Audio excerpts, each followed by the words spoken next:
খাবার টেবিলে নানান আইটেমের খাবার সাজানো। বাড়ির সব পুরুষেরা খেতে বসেছে। মহিলারা এক এক করে খাবার এগিয়ে দিচ্ছে। পাশে সোফায় বসে গল্প করছে মধুমিতা আর ঝুমুর। মুক্তার স্বামী ফরহাদের সাথে একটা ছেলেও আসছে। মধুমিতা তাকে চেনে, ওই যে বইয়ের দোকানে রাফসান নামের ছেলেটা। তবে চিনেও না চেনার ভঙ্গিতে আছে মধুমিতা। বিষয়টা বেশ রাগাচ্ছে রাফসানকে। রহিমা বেগম মুক্তার স্বামীকে উদ্দেশ্য করে বলল, বাবা আরেকটু দেই গরুর মাংস। ফরহাদ বলল, এত খেতে পারবো না, তবু যেহেতু দিতে চাচ্ছেন দেন। মীরাব বলল, তুই এত ছোচো কেন রে, লোভ সামলাতে পারিস না? সবাই খাওয়া বাদ দিয়ে মীরাবের দিকে তাকালো। কি বলছে ও এসব? ফরহাদের তো গলায় গরুর লাথি খাওয়ার অবস্থা। সোহান বুঝছে মীরাব কেন এসব বলল। মুচকি মুচকি হাসছে সে। মীরাবকে আগেই সব বলে দিয়েছে সোহান। ফরহাদকে বাস দিতে মীরাবকে টিমে নেওয়া দরকার। মীরাব বলল, আরে সবাই আমার দিকে তাকিয়ে আছো কেন? আমি তো ফোনে কথা বলছিলাম। এই যে কানে ব্লুটুথ। আর বলবেন না জামাইবাবু, আমার এক ফ্রেন্ড এত ছেঁচড়া, খাবারের কথা শুনে নাকি তার আসতে ইচ্ছা করছে। সবাই আবার খাওয়ায় মনোযোগ দিল। সোহান ইশারা দিয়ে বুঝাচ্ছে দ্বিতীয় ডোজ দিতে হবে এবার। এদিকে সবার খাওয়া শেষ। সবাই উঠলেও ফরহাদ দিব্যি খেয়ে যাচ্ছে। ফরহাদ খাওয়া শেষে দই মুখে দিবে ঠিক তখনই মীরাব বলল, জীবনে কি চোখে দেখোস নাই লুব্বা? সবার শেষ হলেও ওনার শেষ হয় না। ফরহাদ কিছুটা ঘাবড়ে বলল, আমাকে বললে শালাবাবু? মীরাব বলল, আরে না না, ফোনে বলছিলাম। ফরহাদ বলল, ও। মুখে না বললেও ফরহাদ ঠিক বুঝেছে মীরাব কথাগুলো তাকেই বলছে। তার আর খাওয়া হবে না। রাগে সে উঠে যায়। তবে মুক্তাকে ইশারা দিয়ে বলে রুমে আসতে। কিন্তু ঝুমুরের সাথে থাকায় মুক্তার যেতে পারে না। আজ সারাদিন ওর সাথেই গল্প করতে হবে মুক্তাকে। এদিকে বিকেলবেলা পিছনের পুকুরটার পাশে একা একা বসে আছে মধুমিতা। কানে হেডফোন দিয়ে গান শুনছে আর গুনগুন করে গাইছে। অনেকদিন পর মুক্তা আপুর সাথে কথা বলে ভালো লাগলো। তবে ঝুমুর বারবার মুক্তা আপুর সাথে একা কি জানি বলতে যাচ্ছিল। বুঝতে পেরে মধুমিতা নিজেই উঠে আসে। এমন সময় মধুমিতার মনে হলো পেছনে কেউ আছে। পেছন ফিরে কাউকে হঠাৎ দেখে চমকে পড়ে যেতে নিলে সামনের ব্যক্তি ওকে ধরে ফেলে। রাফসান বলল, রিল্যাক্স, আমি। আপনি একা একা বসে আছেন যে? মধুমিতা বলল, না মানে এমনি। রাফসান বলল, এমনিতে কেউ বসে থাকে বুঝি? কাউকে মনে করছেন হয়তো। মধুমিতা বলল, না তেমন কিছু না। রাফসান বলল, পুরনো কোনো ক্ষতও তো মনে করতে পারেন। এই কথা শুনে মধুমিতার হঠাৎ রিয়াদের কথা মনে পড়ল। সেই দিন একটুর জন্য বেঁচে গিয়েছিল সে। কি বাজে অভিজ্ঞতা। মধুমিতা বলল, না তেমন কিছু না। রাফসান বলল, হলেও বা কি আসে যায়, পাস্ট ইজ পাস্ট, রাইট? কথা বলতে বলতে রাফসান যে কখন মধুমিতার অনেকটা কাছে চলে এসেছে মধুমিতা খেয়ালই করেনি। তার তো রিয়াদের কথা মনে পড়ছে। শুনেছিল রিয়াদের নাকি পলিটিশিয়ানের লোকদের সাথে হাত আছে। ছাড়া পেয়ে গেছে নিশ্চয়ই। আবার কোনো গন্ডগোল করবে না তো? সোহান বলল, but what about your past mister Rafsan? Rafsan কিছুটা দূরে সরে বলল, আরে সোহান, আপনার সাথে তো পরিচয় হওয়াই হলো না। সোহান বলল, আপনি তো অন্য লোকের প্রতি ইন্টারেস্ট বেশি দেখাচ্ছেন, তাই হয়তো আমায় চোখে দেখেননি। কথা বলতে বলতে সোহান ওদের কাছে চলে আসলো। মধুমিতা কিছু না বলে ঘরে চলে যায়। সোহান রাফসানের ঠিক সামনে এসে দাঁড়ায়। সোহান বলল, তা আমাকেও একটু বলেন আপনার অতীত নিয়ে। রাফসান বলল, ইয়ে মানে এলো? ইয়েটিয়ে বুঝি না ভাই, আপনি আমাদের গেস্ট। আশা করি গেস্টের মতোই থাকবেন। বাড়ির মেয়েদের সাথে বেশি ভাব জমাতে আসবেন না। বাড়ির বড় ছেলে হিসেবে ভদ্র ভাষায় জানিয়ে দিলাম। রাফসান বলল, ওই আমার ফোনটা ঘরে রেখে এসেছি, মা ফোন দিতে পারে। যাই তবে, পরে কখনো কথা বলবো। রাফসান তাড়াতাড়ি কেটে পড়ে। সোহানের সন্দেহ ঠিক, এই ফরহাদ আর রাফসানকে একদমই বিশ্বাস করা যাবে না। দুজনের মতলব ভালো না। আর এর আগে তো ফরহাদ কখনো এসে রাফসানের কথা কিছু বলেনি। এবার কোথা থেকে নিয়ে আসলো একে? সোহানের তো এবার একটু খোঁজ নিয়ে দেখতে হবে এই ছেলের সম্পর্কে। মধুমিতার প্রতি ইন্টারেস্ট বেশি দেখাচ্ছে। মধুমিতা ঘরে বসে ফোন টিপছে। হঠাৎ ঝড়ের বেগে একদম রাগী লুকের রুমে ঢুকলো সোহান। ঢুকেই একটানে মধুমিতাকে দাঁড় করিয়ে ফেলে। মধুমিতা তাল সামলাতে না পেরে সোহানের উপরেই পড়ে যায়। সোহান বলল, এত শখ ছেলেদের সাথে গল্প করার? রাফসান এত কাছে কেন গিয়েছিল তোমার? মধুমিতা ভয়ে ভয়ে বলল, আমি আসলে খেয়াল করিনি, আপনি দূরে যান একটু। সোহান বলল, কেন, আমি কাছে আসলেই দোষ তাই না? আর এই রাফসান সম্পর্কে জানো তুমি কিছু? জানো ওকে? মধুমিতা বলল। মধুমিতা ভয়ে কিছু বলতেও পারছে না। হাতে প্রচুর ব্যথা পাচ্ছে। চুড়িগুলো ভেঙে একদম হাতে ঢুকে গেছে ওর। সোহানের এতদিকে খেয়াল নেই। সে যখন জানতে পেরেছে রাফসানি রিয়াদ, তার আর মাথা ঠিক নেই। হ্যাঁ, রাফসান আর অন্য কেউ না, বরং রিয়াদ নিজে। ফেস বদলিয়ে মোটা অঙ্কের টাকা ফরহাদকে দিয়ে এখানে এসেছে সে। সোহান বলল, কি হলো, অ্যান্সার মি। মধুমিতা কান্না করছে। মধুমিতার হঠাৎ কান্না দেখে সোহানের হুঁশ ফিরে। সাথে সাথে ওর হাত ছেড়ে দূরে সরে যায়। মধুমিতা এক হাতটাকে অন্য হাত দিয়ে ধরে ডুকরে কেঁদে যাচ্ছে। সোহান দেখে হাতে চুড়ি ভেঙে কিছুটা রক্ত। সোহান বলল, শিট, আই এম সরি, আমি আসলে খেয়াল করিনি একটু, এদিকে আসো। মধুমিতা আরো পেছনে সরে যায়। সোহানের এত রাগী চেহারা এর আগে কখনো দেখেনি মধুমিতা। সোহান বলল, আসো বলছি। কথাটা কিছুটা ধমক দিয়ে বলল। মধুমিতা ভয়ে আবার আরো দূরে চলে গেল। সোহানও বুঝছে ওকে বলে আর লাভ নেই। নিজেই ড্রয়ার থেকে ফার্স্ট এড বক্স বের করে ওর কাছে গিয়ে হাতটা ব্যান্ডেজ করে দেয়। সোহান বলল, সরি। রাগটা কন্ট্রোল করতে পারিনি, ফরগিভ মি। সোহান আর কিছু না বলে রুম থেকে বেরিয়ে যায়। বাহ, কি সুন্দর, নিজে ব্যথা দিয়ে নিজেই মলম লাগিয়ে গেল। নিজের প্রপার্টি মনে করে নাকি মধুমিতা ওর বিয়ে করা বউ। রাগে ব্যথায় দাঁড়িয়ে দাঁড়িয়ে এসব ভাবছে মধুমিতা। সারা বাড়িতে আর কি কোনো রুম ছিল না? ঘুরে ফিরে সোহানের রুমের পাশেরটাই দিতে হলো ওকে। সবই পোড়া কপাল। আপু, আমি আর পারছি না। এ কথা বলেই ঝুমুর অঝরে কাঁদতে লাগলো। মুখটা কি বলে সান্ত্বনা দিবে বুঝতে পারছে না। শুধু এইটুকু জানে, যা হচ্ছে হয়তো ভালো হচ্ছে না। সে সোহানকে জানে ও যথেষ্ট ম্যাচিউর একটা ছেলে। ও কোনো সিদ্ধান্ত নিলে বুঝে শুনেই নিবে। মুক্তা বলল, বোন আমার, থাম এবার। আমি তো তোকে আগেই বলেছি, সোহান তোকে আর সিনহাকে একই মনে করে, নিজের আপন বোন মনে করে তোকে। তুই কেন এখনো ওকে ভালোবেসে কষ্ট পাচ্ছিস? ঝুমুর বলল, কেন বাসবো না আপু? মধুমিতাকে তো সোহান ভাই বোন ভাবে না, তাহলে আমাকে কেন বোন ভাববে? মধুমিতার প্রতি তো তার খুব টান। মুক্তা বলল, তোর হয়তো কোনো ভুল হচ্ছে। ঝুমুর বলল, কোনো ভুল হচ্ছে না আপু। আমি রাত হোক বা বিকেল, যখন তখন সোহানকে মধুমিতার রুমে যেতে দেখি। সোহান নয়তো পুরুষ মানুষ, কিন্তু মধুমিতা, ও কি বারণ করতে পারে না সোহানকে? নাকি ওর চরিত্রেই দোষ? মুক্তা বলল, ছি ঝুমুর, এসব কি ভাষা? মানলাম তোর কষ্ট হচ্ছে, কিন্তু ভুলে যাস না মধুমিতাও কিন্তু এই বাড়িরই মেয়ে। আর আমি আমার ভাইকে চিনি। ওর মনে সত্যিই যদি মধুমিতার জন্য কোনো ফিলিংস থেকে থাকে, তবে ও সব ভেবেচিন্তেই এগোবে। ঝুমুর বলল, বাহ আপু, এখন তুমিও তোমার ভাইয়ের পক্ষ নিচ্ছ। মুক্তা বলল, আমি কারোর পক্ষ নিচ্ছি না ঝুমুর। আমি জানি তোর যন্ত্রণা কতটুকু। কাউকে ভালোবাসলেও তাকে না পাওয়ার যন্ত্রণাটা আমি জানি। প্লিজ তুই সোহানকে ভুলে যা। মুক্তা আর কিছু না বলে নিজের রুমে পা বাড়ালো। তবে ঝুমুর এখন কি করবে? তার তো আর সহ্য হচ্ছে না। মধুমিতাকেও এখন খুব বাজে লাগছে তার।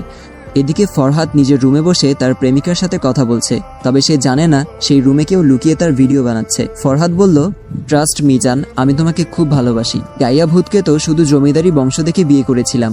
ওকে আমি তেমন কিছু মনেই করি না। ও তো আমার রক্ষিত হওয়ারও যোগ্য না। দেখলে গা গুলিয়ে বমি আসে। কোথায় ও আর কোথায় তুমি? একবার শুধু টাকাগুলো হাতেই নেই, তারপর বাড়ি থেকে পালাবো। ওইদিকে রিয়াদ নামে ছেলেটার কথা বলেছিলাম না, ও হয়তো এতক্ষণে নিজের কাজ শুরু করে দিয়েছে। ব্যাস, যা জানার বা বুঝার সবটা হয়ে গিয়েছে সোহানের। আরও কিছু প্রমাণ জোগাড় করে সে মধুমিতার রুমের দিকে রওনা হলো। প্রমাণ জোগাড়ের ঝামেলায় রিয়াদের কথা বলতেই ভুলে গেছে মধুমিতাকে। তবে এত রাতে ওর রুমে যাওয়া ঠিক হবে না। তবে না গিয়েও তো উপায় নেই। রিয়াদ যদি কিছু করে বসে। সোহান মধুমিতার রুমের সামনে এসে দেখে রিয়াদ দাঁড়িয়ে আছে। সোহান বলল, আরে মিস্টার রাফসান, আপনি? রাফসান বলল, না মানে। সোহান বলল, আপনার রুম তো নিচতলায়, গেস্ট রুমটা দোতলায় কি করছেন? রাফসান মনে মনে সোহানকে একটা গালি দিয়ে বলল, এই তো যাচ্ছি। তা আপনি কি করছেন? সোহান বলল, বউয়ের কাছে আসছি। রাফসান বলল, হোয়াট? সোহান বলল, এমা, আপনি জানেন না, মধুমিতা ইজ মাই ওয়াইফ, আমার একমাত্র বউ। রাফসান বলল, আচ্ছা আমি যাচ্ছি। রাফসান তাড়াতাড়ি নিচে নেমে গেল। ও তো জানতো মধুমিতার যেই কাজিনের সাথে বিয়ে ঠিক হয়েছে, সেই বিয়ে ভেঙে দিয়েছে। তবে কি সোহানের সাথেই বিয়ে ঠিক হয়েছিল? বিয়েটা ভাঙেনি। এদিকে সোহান বুঝে গিয়েছে মধুমিতাকে একা রাখাটা সেফ না, তাই নিজেই ওর রুমে ঢুকে গেল। এই মেয়েকে মাঝে মাঝে থাপ্পড় দিয়ে দাঁত ফালিয়ে দিতে ইচ্ছা করে। মেয়ে হয়ে রুমের দরজা লাগায় না, কেমন বদ অভ্যাস এটা। সোহান ওর রুমে গিয়ে দেখে পুরো অন্ধকার। কিছু না বলে দরজা লাগিয়ে পাশের সোফায় শুয়ে পড়ে। সকালে মীরাব কোনো কারণবশত বাড়ির সবাইকে বাড়ির ড্রয়িং রুমে জড়ো করছে। মধুমিতা আর সোহানকে ডাকতে গিয়েছে মুক্তা। সোহানের রুম ফাঁকা। মধুমিতার রুমে নক করতে সোহান চোখ ডলতে ডলতে দরজা খোলে। দুজনকে দেখে যেন ভূত দেখার মতো চমকে গিয়েছে। তাড়াতাড়ি রুম থেকে বের হয়ে মুক্তাকে নিয়ে নিজের রুমে যায়। আর মধুমিতা এখনও চিটপটাং হয়ে ঘুমাচ্ছে। মুক্তা বলল, সোহান? সোহান বলল, হে মাই সিস, তুই যেমনটা ভাবছিস তেমন কিছুই না কিন্তু। মুক্তা বলল, প্রেম করিস আর যাই করিস, কোনো কিছু অতিরিক্ত ভালো না। তুই জানিস বাড়িতে বাইরের লোক আছে। সামহাও এই বিষয়টা গ্রামে জানাজানি হলে কি হবে? সবাই মধুমিতাকে খারাপ বলবে। আর এটা গ্রাম, শহর না। তোর কোনো এক্সকিউজও কাজে দিবে না। সোহান বলল, ডিউড, তুই যেমন ভাবছিস তেমন না, আমার কথাটা শোন। মুক্তা বলল, নিচে আয়, মীরাব সবাইকে আসতে বলেছে। মুক্তা আর কিছু না বলে মধুমিতাকে ডাকতে যায়। ওর রুমে সারা রাত যে কেউ ছিল তা সে জানেই না। সে দিব্যি ঘুমিয়ে যাচ্ছে গায়ে চাদর দিয়ে। মুক্তা একটা দীর্ঘশ্বাস ফেলে কিছুটা স্বস্তি পায়। না, দুজনের মাঝে এখনো অমন কিছু হয়নি। তবে ওরা আজকালকার ছেলে মেয়ে, কিছু হলেও হয়ে যেতে হবে। বাড়ির বড়দের জানাতে হবে এই বিষয়ে। মধুমিতাকে ডেকে নিচে নিয়ে যায় সে। এদিকে নিচে সবাইকে এক এক করে ফরহাদের সব কুকর্মের কথা ফাঁস করছে মীরা। প্রমাণও সব হাতের মুঠোয়। সাথে সাথে মরিয়ম বেগম অসুস্থ হয়ে পড়েছেন। মরিয়ম বেগম বললেন, এই জানোয়ারদের চোখের সামনে থেকে সরা, আমি আর পারছি না। সোহান বলল, মা সামলাও নিজেকে। কিছুক্ষণ পর পুলিশ এসে ওদের ধরে নিয়ে যায়। মুক্তা একপাশে মূর্তির মতো দাঁড়িয়ে আছে। ও ভাবেনি এত সহজে জানোয়ারের হাত থেকে রক্ষা পাবে সে। নীরব শক্ত করে মুক্তার হাতটা ধরে রেখেছে। এসব অশান্তির মাঝেও নীরবের হাতটা ধরে যেন মুক্তা কিছুটা শান্তি পায়, ডুব দেয় অতীতের স্মৃতিতে। কলেজ লাইফের সেই প্রেম, একসময় খুব ভালোবাসতো নীরব মুক্তাকে। মুক্তা যে বাঁচত না এমন নয়, তবে ওই যে পরিবার, কেউই বলতে সাহস পায়নি কাউকে। তবে আজ এতদিন পর নীরবের করা প্রতিটা প্রার্থনা যেন আল্লাহ পূরণ করেছে। মন থেকে কাউকে এতটা চাইলে হয়তো উপরওয়ালাও তাকে দিয়ে দেয়। সন্ধ্যার আকাশটায় আজ আলো ফুটেছে। রাত হলেও চারদিকে আলো, হবেই বা না কেন পূর্ণিমার রাজ্যে। বাড়িতে একটা টু শব্দও হচ্ছে না। সবার উপর দিয়ে যে ধকলটা গিয়েছে, পুরো শান্ত পরিবেশ। হালকা বাতাসও বইছে চারদিকটায়। বারান্দায় দাঁড়িয়ে আছে মধুমিতা, খোলা চুলগুলো দুলছে। বারান্দার থাকায় ড্রিম ক্যাচারটাও দুলে দুলে হালকা আওয়াজ করছে, অনেকটা পিয়ানো বাজানোর মতো। পাশেই দাঁড়িয়ে আছে সোহান। কোনো এক খেয়ালে হারিয়ে থাকায় কখন যে পাশে কেউ এসে দাঁড়িয়েছে তা দেখেইনি মধুমিতা। এইদিকে অনেকক্ষণ যাবৎ হাতে মলম নিয়ে দাঁড়িয়ে থাকতে থাকতে শেষ নিজেই গিয়ে মধুমিতার হাতটা ধরল। মধুমিতা পাশ ফিরে তাকায়। সোহানের বুকটা ধোক করে ওঠে। চোখে এখনো দুফোঁটা পানি টলটল করছে। কেঁদেছে হয়তো খুব। নাকটাও একদম টকটকে লাল হয়ে গিয়েছে। গোলাপি ঠোঁট দুটো বারবার কাঁপছে।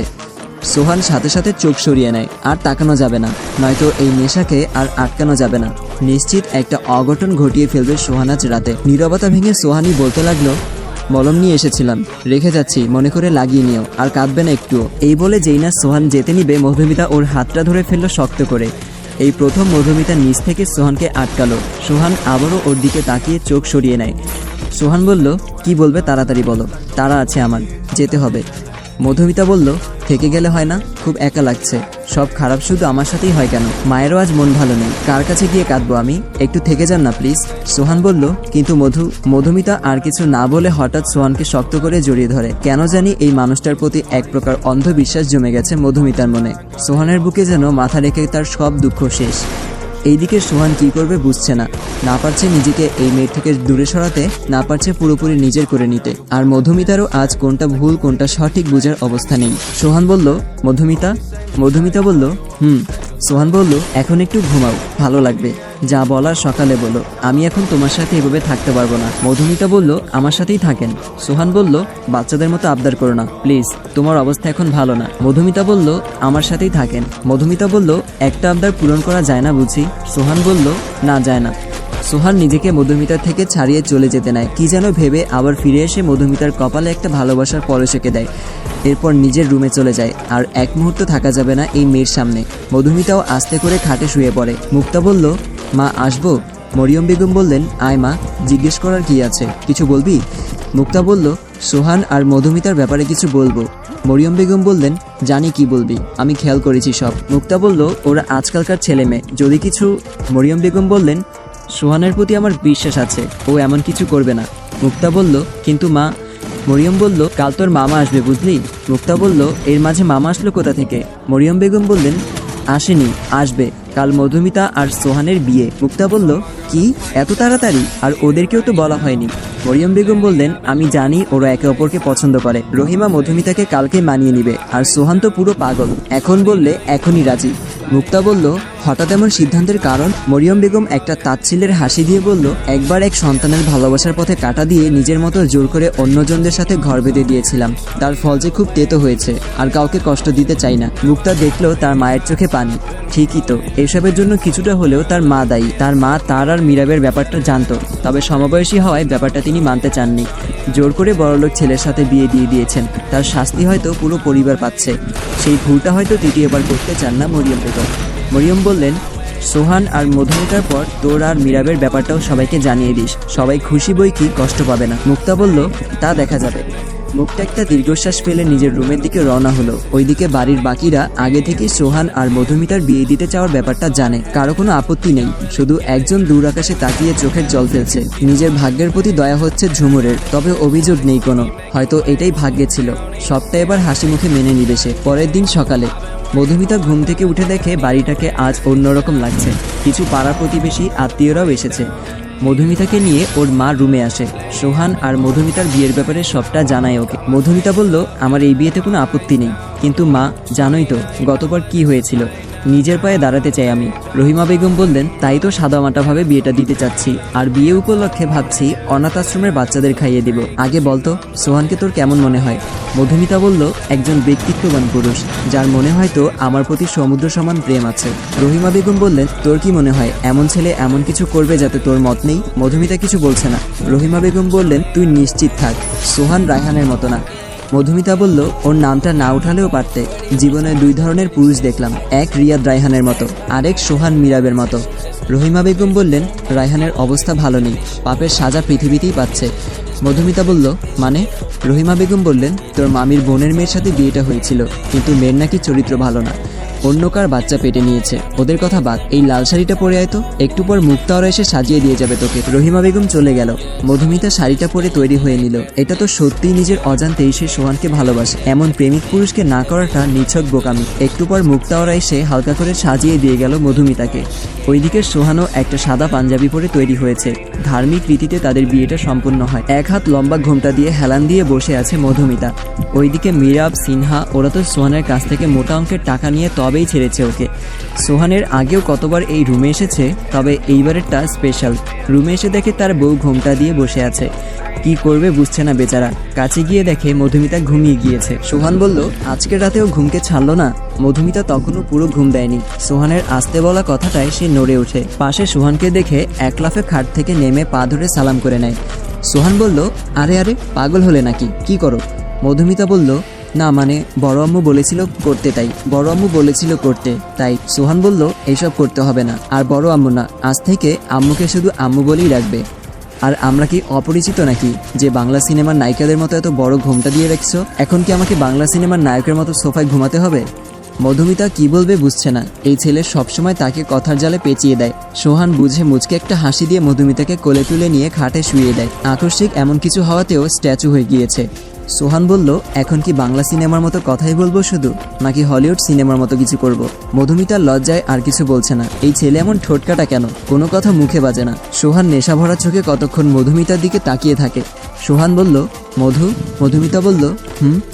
সোহান বলল, তোমার মাঝে হারানোর অনুমতি দিবে? মধুমিতা কিছু না বলে লাজুক মুখে চোখ বন্ধ করে আছে, আর শক্ত করে সোহানের পিঠটা ধরে আছে।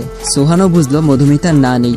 আর তারপর গল্পটা এখানেই শেষ। তো এভরিওয়ান, গল্পটা কেমন লেগেছে আপনাদের? কমেন্টে আপনাদের অনুভূতিগুলো জানিয়ে যাবেন। আর হ্যাঁ, আপনারা অনেকেই আছেন যারা প্রতিনিয়ত আমার গল্পগুলো শুনেন, কিন্তু এই ছোট ভাইটাকে এখনো সাবস্ক্রাইব করেন নাই। তো আপনাদের কাছে অনুরোধ থাকবে, যারা আমার গল্পগুলো শুনেন তারা প্লিজ সাবস্ক্রাইব করে দিবেন। তো আজ এই পর্যন্তই, দেখা হচ্ছে কোনো পরবর্তী সুন্দর গল্পে। সবাই ভালো থাকবেন, সুস্থ থাকবেন, আল্লাহ হাফেজ।